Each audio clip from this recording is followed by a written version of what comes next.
พอแล้วฮะหลวงบ่เอาใช่ป่ะโอ้บักส้นตีนบักกดแม่มึงเขาเล่น5,000มึงมีปัญญาเหรอวะฮะ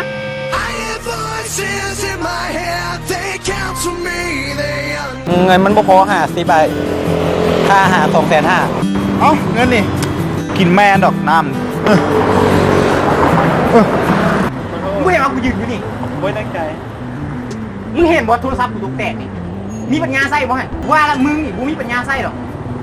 มีเบี้ยเฮ็ดบ่ฮะมานี่มากูสิ้นนี่มันราคาเท่าไหร่กันเนี่ยก็2.5 ล้านสิ้นนี่นะราคาที่จริงมันแค่2 ล้านเท่านั้นแต่เจ้ามาโกงข่อยว่า2.5 ล้านโอ้ยทงยางอย่างเจ้าบอกโลสอบโรเซ่อย่างบอกซื้ออย่างเนี่ยซาหาซื้อนี่บ่มีเว้ยอีหยังเกาะ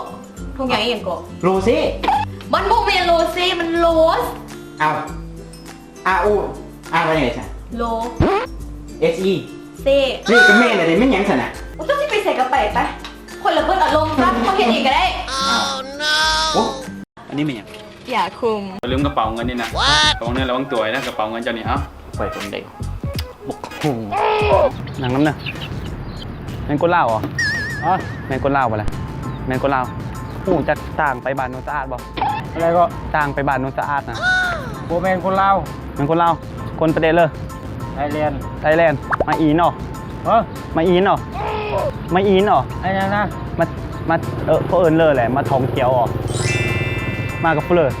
มาลายบุญรถตัวมารถเยอะก็ขามารถส่วนตัวมาอ๋อมาเฮิงแหละ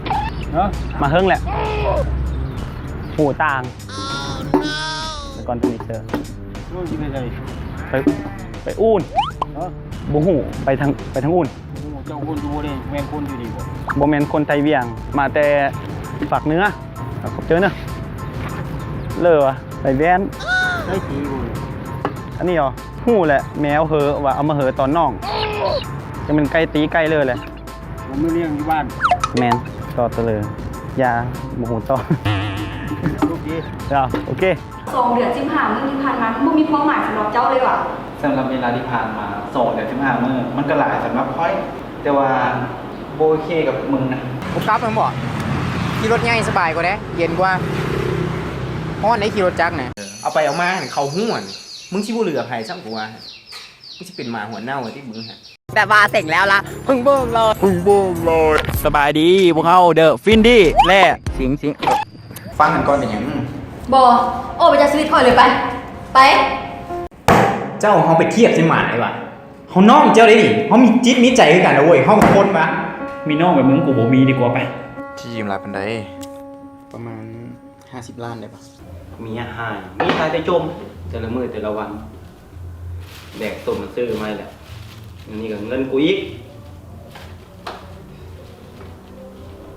แต่ละมื้อแต่ละวันจมตลอดจะยอมจมหยังเอ้าซาเหนียวหายแล้วไปหาซักยางไปเจอหัวนะเสี่ยวโอ้ยหัวเรา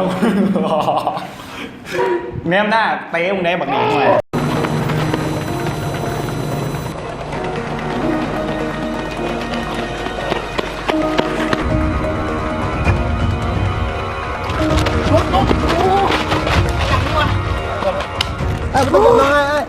จับน้องกูจับมึงก็ได้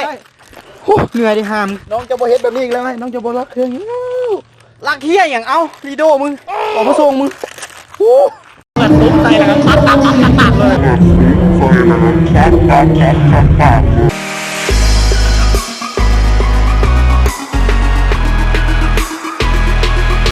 ใจเป็นแฟนกับพ่อได้ปะเป็นแฟนกับพ่อได้ปะ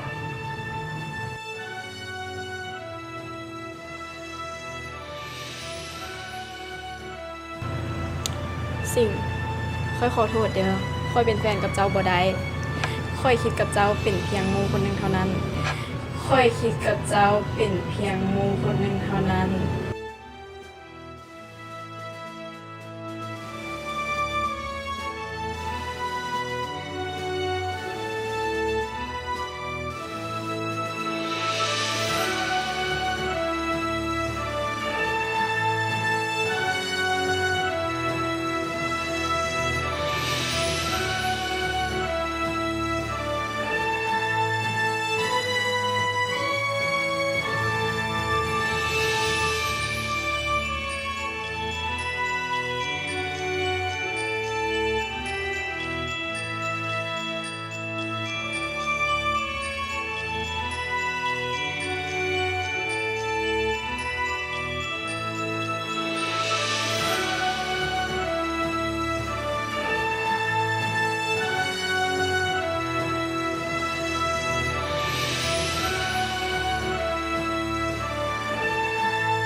จะสิไปใส่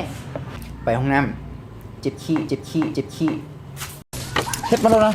เตะเลยบ่ใส่เลย เต็มเลยบ่ เอารถ ไปใส่ก็ไปไหมไปยุ่งน้ำพ่อน้ำแม่จะผลเฮ็ดชี่เนี่ย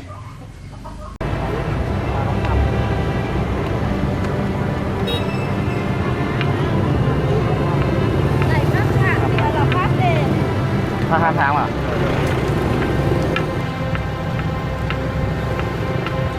อยู่ใส่นี่อยู่ใส่นี่ พี่เดี๋ยวจะมา แคมทาง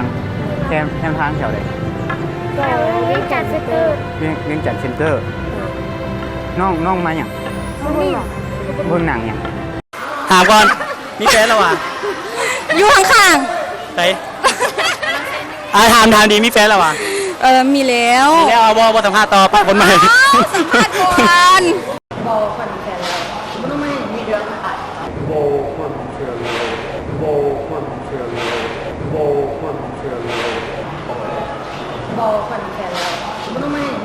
โอ้ยหาความรักความเมตตาหิวความศรัทธาความมั่นใจไว้คว้าความสุขความสดใสขอเพียงมีใครเอื้ออาทรแบ่งปันรอยยิ้ม มันบ่เจริญหรอกไอ้ แต่ว่าคนบ่มีระดับน่ะสวย มันยังอะไร run ตอนนี้เขาก็ร้องไห้ผม นี่แหละโหด ผมจะออกมาบ้านนี่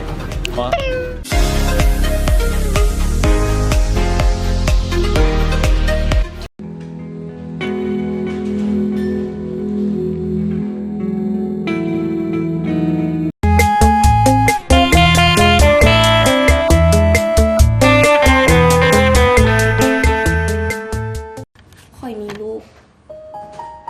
โอ้แท้ แมนค่อยมีลูกได้เดือน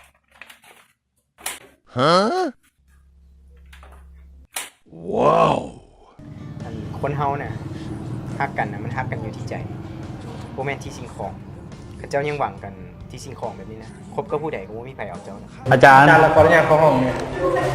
ว้าเท่าแรกเท่าบอย มาซ่าแหละ 1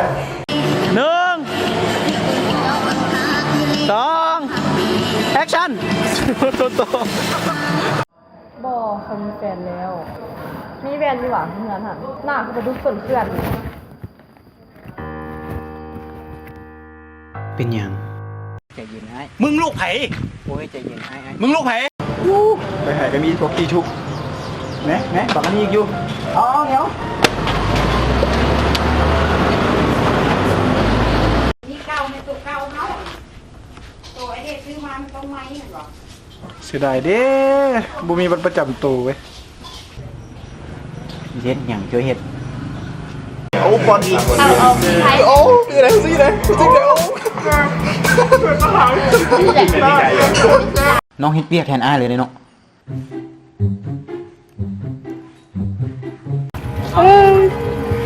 คอลลาเจนแน่ อันนี้เต่าเงี้ยดิถ่ายใกล้โพสสบายดีพวกเขาเดี๋ยวเวนเด เบาอันน่ะขอสัมภาษณ์ได้สัมภาษณ์เรื่องเครื่องนุ่งเจ้าที่เจ้าใส่มันมีราคาเท่าไหร่นะครับมีค่าเท่าไหร่ตัวเจ้านี่ ไปหลายล้านเกือบไปเลยหลายล้านเกือบ อะไรเลยเรียงลงมาเลยมั่ว มั่วว่ะราวๆประมาณ3,000กีบ เสื้อ25ส่ง19ตัวนี้10,000นี่10,000นี่สีนี่3ตัว25 65 3ตัว5 285เมื่อโตแล้วกูนี่มื้อนี้สิมาบอกสรรพคุณของสไลด์หรือว่าน้ำยาล้างจานนั่นแหละ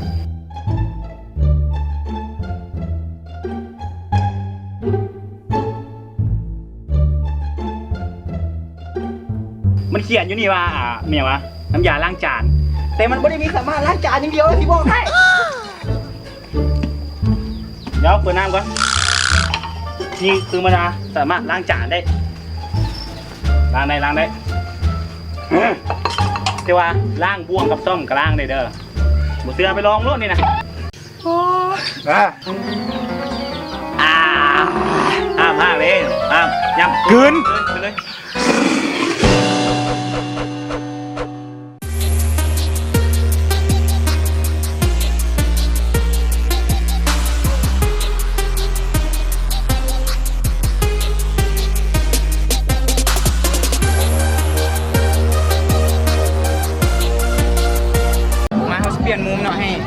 นางแบบเฮา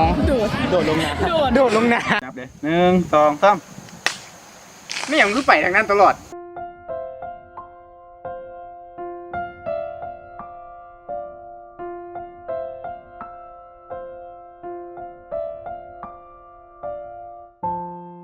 ใช่ป่ะ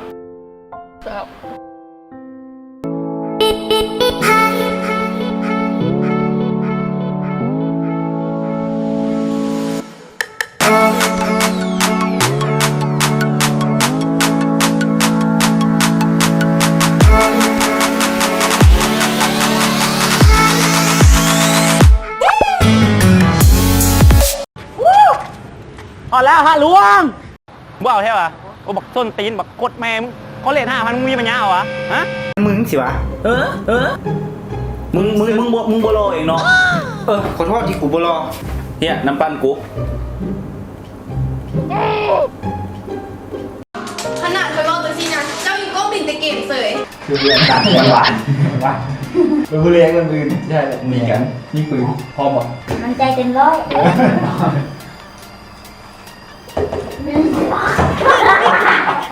โอ้ยเขาก็บ่ได้เป็นหลักเขาเจ้ามาตัวบอกก็เดี๋ยวว่าเจ้าเก็บได้นะ เข้าใจเก็บได้หน้าห้านค่อยว่าอีกบุญเดินเขาเจ้าคือที่มาซ่อกระป๋องเงินเขาเจ้าเลย ก็แบบดี เฮ้ยมึงสบายดีมึงมีใบอนุญาตเลยวะ เฮ้ย เฮ้ย ถ่ายคลิปมึงมีใบอนุญาตเหรอวะ มึงก็เอาเบิ่งคลิปกูซึ่งมีใบอนุญาตหรือยัง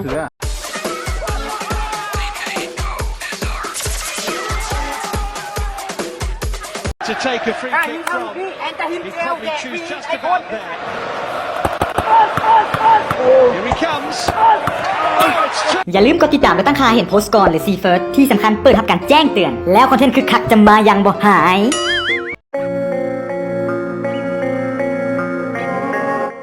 ชีวิต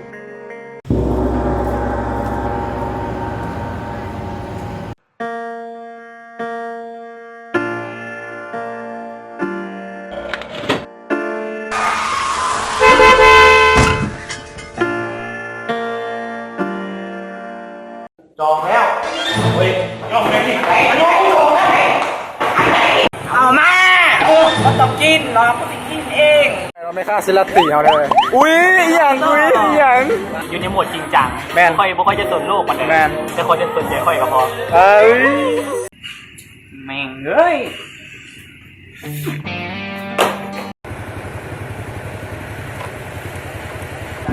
เอ้ามึงข้ามยังรถกูหนิมึงบ่เห็นแล้วลูกจอยนี่ คำมันยากหลายกะกูบ่เอาก็ได้3,000นะกูให้มึงเลยซะ เจ้าคือแบบหน้าด้านเนาะด้านใดก็หน้าฮักโอ้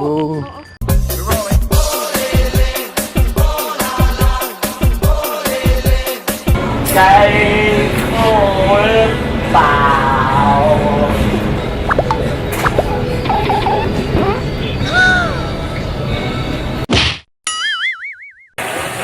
1 2แต่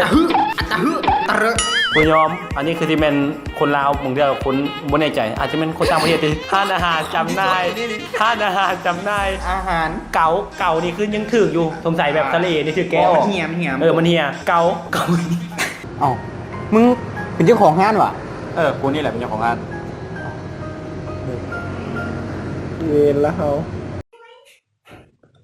โอ้ยสิกูมีหลักฐานสิมึงเสียโอ้ยสิ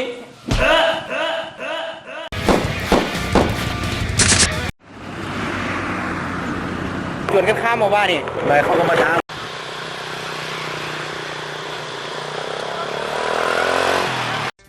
จิ๊บตีน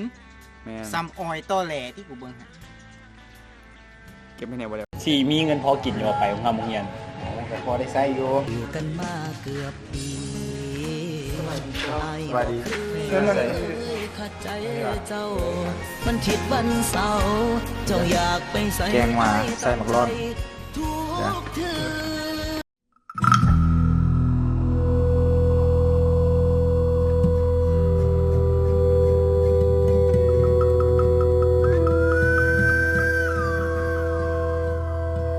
ผู้ที่นะครับผลกระทบจากมันจากคนอย่าสูบ 900,000 คน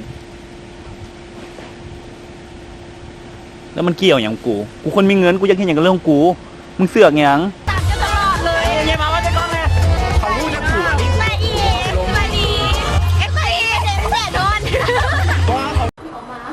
วายครับวุ่นวายอะไรนะ